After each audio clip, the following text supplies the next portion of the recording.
بسم اللہ الرحمن الرحیم۔ ناظرین کرام، مولانا احمد رضا خان بریلوی رحمۃ اللہ تعالی علیہ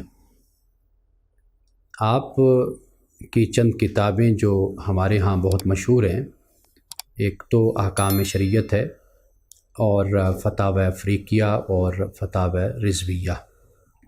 ان کتابوں میں ان سوالات کے جوابات ہیں جو آپ سے پوچھے گئے، اور یہ سوالات عبادات سے متعلق بھی ہیں اور معاملات سے متعلق بھی ہیں، اور یہ سوالات آپ سے جو رسومات اور روایات ہمارے ہاں پائی جاتی ہیں ان سے متعلق بھی ہیں۔ اب دیکھیے کہ مولانا احمد رضا خان بریلوی رحمۃ اللہ تعالی علیہ نے کس طرح بالکل واضح طور پر اور ان کا جواب دیا، اور کسی قسم کا جواب دینے میں کوئی ابہام اور کسی قسم کا کوئی توقف اور تأمل نظر نہیں آتا، یعنی ایسے جواب ہیں کہ جس سے بالکل وضاحت ہو جاتی ہے۔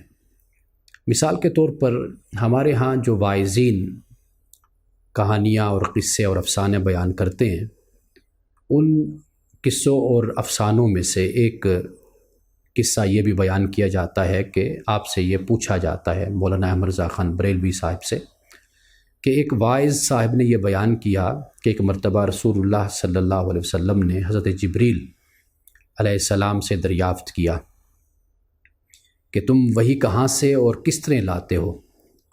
تو جبریل علیہ السلام نے عرض کیا کہ ایک پردہ سے آواز آتی ہے۔ آپ نے پھر پوچھا کہ بھئی کبھی تم نے یہ پردہ اٹھا کر دیکھا؟ تو اس نے کہا کہ جی میری مجال کہ میں اس کو اٹھا کے دیکھوں۔ آپ نے فرمایا کہ اب جب تم جانا اور تمہیں آواز آئے تو وہ پردہ اٹھا کر تم دیکھنا۔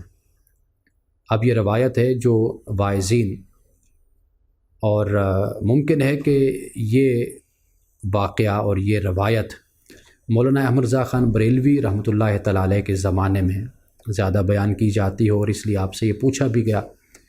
تو کہتے ہیں کہ حضرت جبریل علیہ السلام نے پھر پردہ اٹھایا تو سامنے پھر رسول اللہ صلی اللہ علیہ وسلم ہی کو پایا ہوا دیکھا۔ الفاظ یہ ہیں کہ کیا دیکھتے ہیں کہ پردہ کے اندر خود حضور پر نور جلوہ فرما ہے، اور امامہ سر پر باندھے ہیں، اور سامنے شیشہ رکھا ہے، اور فرما رہے ہیں کہ میرے بندے کو یہ ہدایت کرنا۔ اب سوال کرنے والا سوال یہ کر رہا ہے کہ یہ روایت کہاں تک صحیح ہے؟ اگر غلط ہے تو اس کا بیان کرنے والا کس حکم کے تحت میں داخل ہے؟ اب مولانا احمد رضا خان بریلوی فرماتے ہیں، آپ فرماتے ہیں کہ یہ عرفان شریعت میں ہے، یہ فرماتے ہیں کہ یہ روایت محض جھوٹ اور کذب و افطرا ہے، اور اس کا یوں بیان کرنے والا ابلیس کا مسخرہ ہے، اور اگر اس کا ظاہر مضمون کا معتقد ہے تو صریح کافر ہے۔ یعنی سوال کرنے والے نے دونوں حوالوں سے یہ سوال کیا، تو آپ نے یہ ایک سا اس کا جواب دیا۔ اور آگے پھر پوچھنے والا پوچھتا ہے کہ اکثر لوگ 3، 13، 23 یا 8، 18، 28 وغیرہ تواریخ اور پنجشنبہ، یکشنبہ، چہارشنبہ وغیرہ ایام کو شادی وغیرہ نہیں کرتے، اعتقاد یہ کہ سخت نقصان پہنچے گا، ان کا کیا حکم ہے؟ جواب میں آپ فرماتے ہیں کہ یہ سب باطل و بے اصل ہیں۔ اب اس کے بعد ایک اور روایت یہ بیان کی جاتی ہے، وہ یہ ہے کہ شب معراج مبارک جب حضور اقدس صلی اللہ علیہ وسلم عرش بری پر پہنچے، نالین پاک اتارنا چاہا کہ حضرت موسیٰ علیہ السلام کو وادی ایمن میں نالین شریف اتارنے کا حکم ہوا تھا، تو فوراً غیب سے ندا آئی، اے حبیب تمہارے ماں نالین شریف رونق افروز ہونے سے عرش کی زینت و عزت زیادہ ہوگی۔ یہ روایت ہے، اس کے بارے میں پوچھا تو آپ نے فرمایا، یعنی مولانا احمد رضا خان بریلوی رحمۃ اللہ علیہ نے، کہ یہ روایت محض باطل موضوع ہے۔ اب اس کے بعد ایک اور روایت کہ شب معراج جب براق حاضر کیا گیا، براق حضور صلی اللہ علیہ وسلم آپ دیدہ ہوئے، حضرت جبریل نے سبب پوچھا تو فرمایا آج میں براق جا رہا ہوں، کل قیامت کے دن میری امت برہنہ پا پل صراط کی راہ طے کرے گی۔ یہ تقاضۂ محبت و شفقت امت کے موافق نہیں۔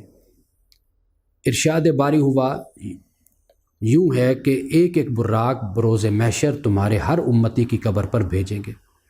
یہ روایت صحیح ہے یا نہیں؟ تو مولانا احمد رضا خان بریلوی رحمۃ اللہ علیہ فرماتے ہیں کہ بالکل بے اصل ہے، ایسی ہی اور بھی بہت سی روایات بالکل بے اصل و بیہودہ ہیں۔ یعنی کہ اب آپ اندازہ کیجئے کہ یہ وہ روایات ہیں کہ جو ہمارے ہاں بیان بھی کی جاتی ہیں، اور رسول اللہ صلی اللہ علیہ وسلم کی شان اور آپ کی عظمت اور آپ کی فضیلت کے باب میں ان روایات کو بیان کیا جاتا ہے۔ اور خاص طور پر یعنی اہل سنت والجماعت کے جو خطباء ہیں، مقررین ہیں، وہ جب واقعہ معراج کو بیان کرتے ہیں تو ان کی تقریر اور ان کا خطاب اور ان کا وعظ ان موضوعات کے بغیر کبھی بھی مکمل نہیں ہوتا۔ تو یہ چند روایات ہیں، ایسی بہت سی روایات ہیں کہ جو ہمارے ہاں منقول ہیں، مشہور ہیں، عوام کو سنائی جاتی ہیں۔ اگر حضرت مولانا احمد رضا خان بریلوی رحمۃ اللہ تعالیٰ علیہ کے فتاویٰ کو دیکھا جائے تو انہوں نے ان روایات، اکثر روایات کو بے اصل، باطل اور موضوع اور من گھڑت قرار دیا ہے۔